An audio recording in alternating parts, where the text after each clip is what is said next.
प्रिय भक्तों, जय श्री राम। आपका हमारे चैनल अनंतम मंत्र पर हार्दिक स्वागत है। प्यारे भक्तों, भगवान विष्णु हिंदू धर्म के त्रिदेवों में से एक है, जिन्हें पालनकर्ता के रूप में पूजा जाता है।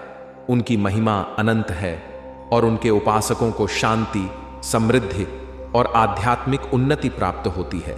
विष्णु जी की आराधना से जीवन में स्थायित्व और आर्थिक समृद्धि आती है। उनके भक्तों के जीवन में कठिनाइयां कम होती हैं। इसलिए आज हम भगवान विष्णु जी के चमत्कारी मंत्रों में से एक ऐसा चमत्कारी मंत्र लेकर आए हैं, जिसका ध्यान करने से मन को शांति और स्थिरता मिलती है। इसके जाप से जीवन की सभी बाधाएं दूर होती हैं और आत्मा को शुद्धि मिलती है। इसे नियमित रूप से 108 बार जाप करें या अपने मोबाइल में चलाकर सुनें, जिससे आपके ऊपर भगवान श्री विष्णु की असीम कृपा निश्चित ही बनेगी। भगवान विष्णु लक्ष्मीपति हैं। यह मंत्र धन, वैभव और ऐश्वर्य की प्राप्ति के लिए उपयोगी है। आपके सभी कार्य बिना किसी रुकावट के पूर्ण होते चलते हैं। शारीरिक और मानसिक रोगों में भी राहत मिलती है। तो प्यारे भक्तों, वीडियो अच्छी लगी तो दिल से एक लाइक, साथ ही कमेंट बॉक्स में जय श्री विष्णु लिखकर भगवान विष्णु का आशीर्वाद लें और हमारे चैनल अनंतम मंत्र को सब्सक्राइब करना बिल्कुल भी ना भूलें। तो आइए भक्तजनों, मंत्र का जाप शुरू करते हैं। ओम श्रीं श्रीं श्रीं लक्ष्मी नारायणाय नमः। ओम श्रीं श्रीं श्रीं लक्ष्मी नारायणाय नमः।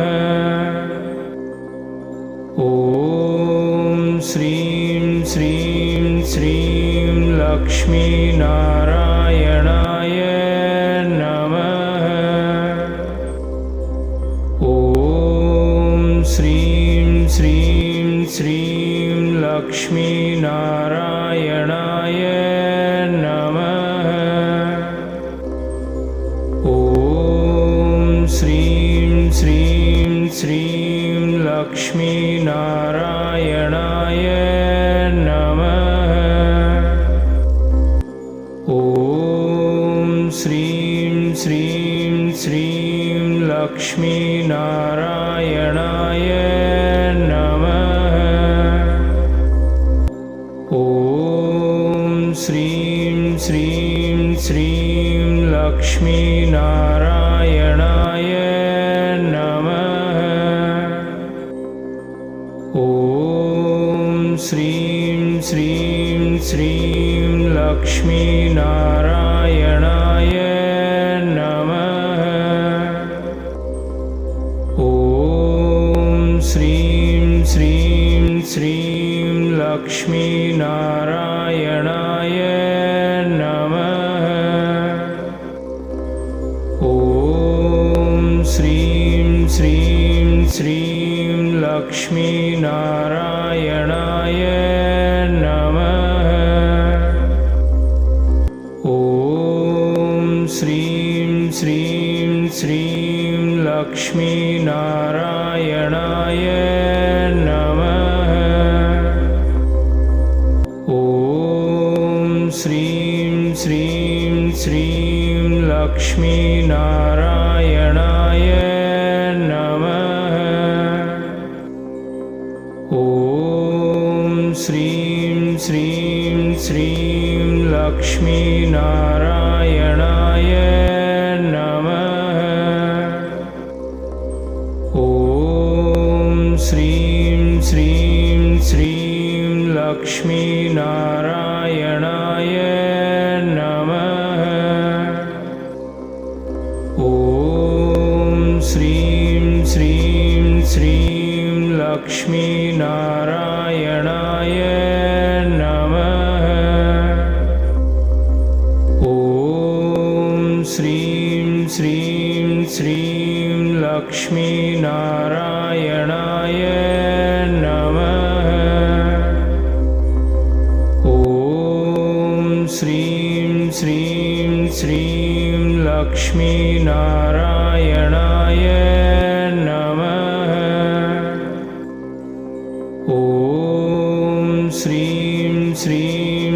श्रीं लक्ष्मीनारायणाय नमः। ॐ श्रीं श्रीं श्रीं लक्ष्मीनारायणाय नमः। ॐ श्रीं श्रीं श्रीं लक्ष्मीनारायणाय नमः। ॐ श्रीं श्रीं श्रीं लक्ष्मीनारायणाय नमः। ॐ श्रीं श्रीं श्रीं लक्ष्मीनारायणाय नमः। ॐ श्रीं श्रीं श्रीं लक्ष्मीनारायणाय नमः। ॐ श्रीं श्रीं श्रीं लक्ष्मीनारायणाय नमः। ॐ श्रीं श्रीं श्रीं लक्ष्मीनारायणाय नमः। ॐ श्रीं श्रीं श्रीं लक्ष्मीनारायणाय नमः। ॐ श्रीं श्रीं श्रीं लक्ष्मीनारायणाय नमः। ॐ श्रीं श्रीं श्रीं लक्ष्मीनारायणाय नमः। ॐ श्रीं श्रीं श्रीं लक्ष्मीनारायणाय नमः। ॐ श्रीं श्रीं श्रीं लक्ष्मीनारायणाय नमः। ॐ श्रीं श्रीं श्रीं लक्ष्मीनारायणाय नमः।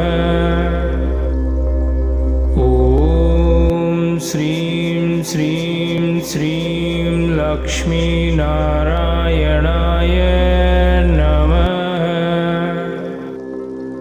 ॐ श्रीं श्रीं श्रीं लक्ष्मीनारायणाय नमः। ॐ श्रीं श्रीं श्रीं लक्ष्मीनारायणाय नमः। ॐ श्रीं श्रीं श्रीं लक्ष्मीनारायणाय नमः।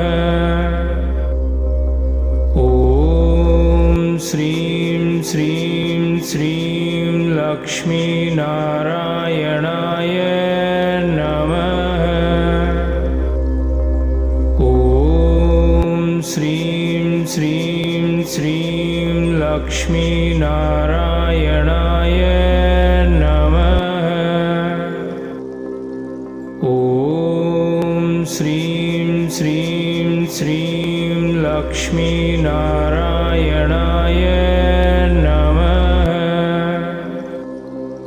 ॐ श्रीं श्रीं श्रीं लक्ष्मीनारायणाय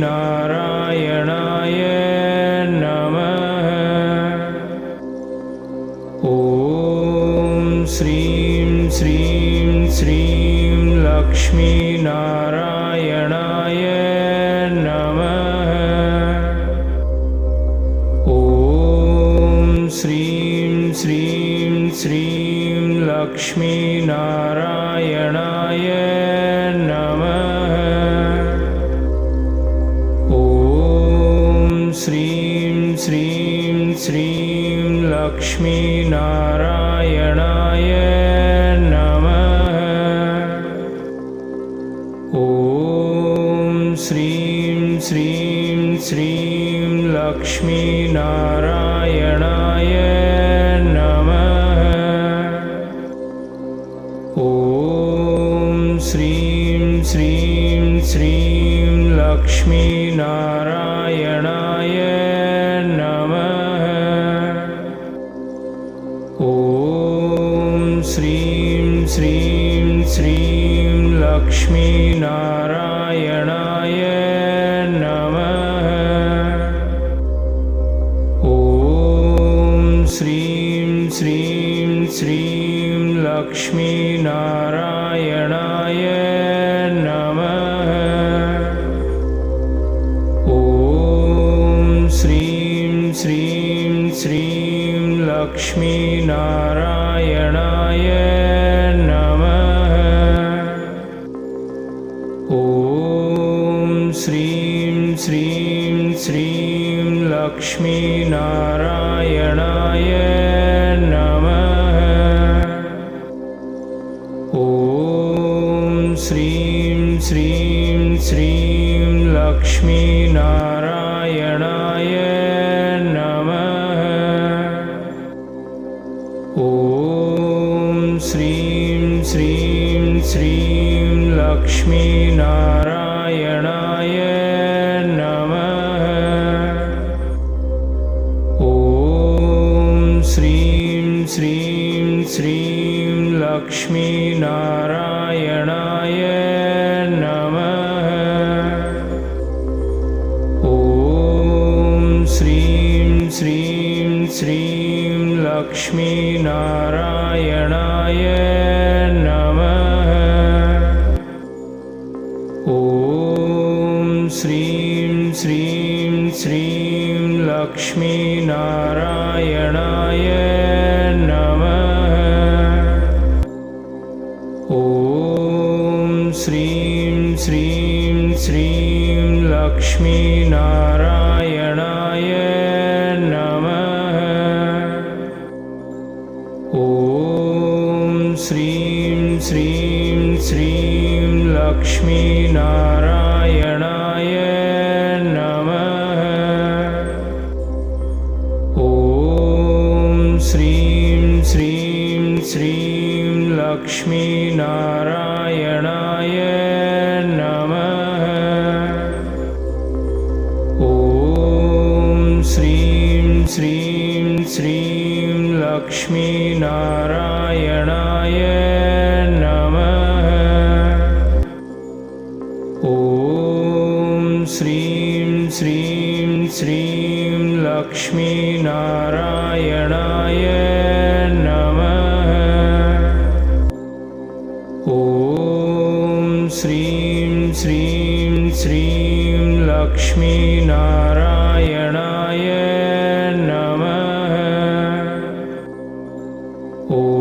ॐ श्रीं श्रीं श्रीं लक्ष्मीनारायणाय नमः। ॐ श्रीं श्रीं श्रीं लक्ष्मीनारायणाय नमः। ॐ श्रीं श्रीं श्रीं लक्ष्मीनारायणाय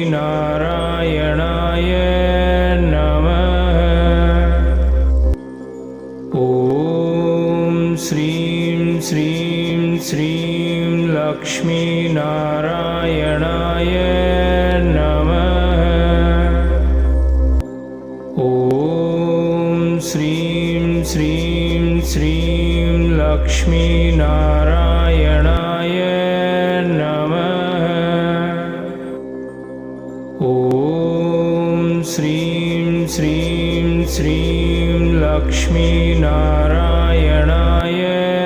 नमः। ॐ श्रीं श्रीं श्रीं लक्ष्मीनारायणाय नमः। ॐ श्रीं श्रीं श्रीं लक्ष्मीनारायणाय नमः। ॐ श्रीं श्रीं श्रीं लक्ष्मीनारायणाय नमः। ॐ श्रीं श्रीं श्रीं लक्ष्मीनारायणाय नमः। ॐ श्रीं श्रीं श्रीं लक्ष्मीनारायणाय नमः। ॐ श्रीं श्रीं श्रीं लक्ष्मीनारायणाय नमः। ॐ श्रीं श्रीं श्रीं लक्ष्मीनारायणाय नमः। ॐ श्रीं श्रीं श्रीं लक्ष्मीनारायणाय नमः। ॐ श्रीं श्रीं श्रीं लक्ष्मीनारायणाय नमः। ॐ श्रीं श्रीं श्रीं लक्ष्मीनारायणाय नमः। ॐ श्रीं श्रीं श्रीं लक्ष्मीनारायणाय नमः। ॐ श्रीं श्रीं श्रीं लक्ष्मीनारायणाय नमः। ॐ श्रीं श्रीं श्रीं लक्ष्मीनारायणाय नमः। ॐ श्रीं श्रीं श्रीं लक्ष्मीनारायणाय नमः। ॐ श्रीं श्रीं श्रीं लक्ष्मीनारायणाय नमः। ॐ श्रीं श्रीं श्रीं लक्ष्मीनारायणाय नमः। ॐ श्रीं श्रीं श्रीं लक्ष्मीनारायणाय नमः। ॐ श्रीं श्रीं श्रीं लक्ष्मीनारायणाय नमः। ॐ श्रीं श्रीं श्रीं लक्ष्मीनारायणाय नमः। ॐ श्रीं श्रीं श्रीं लक्ष्मीनारायणाय नमः।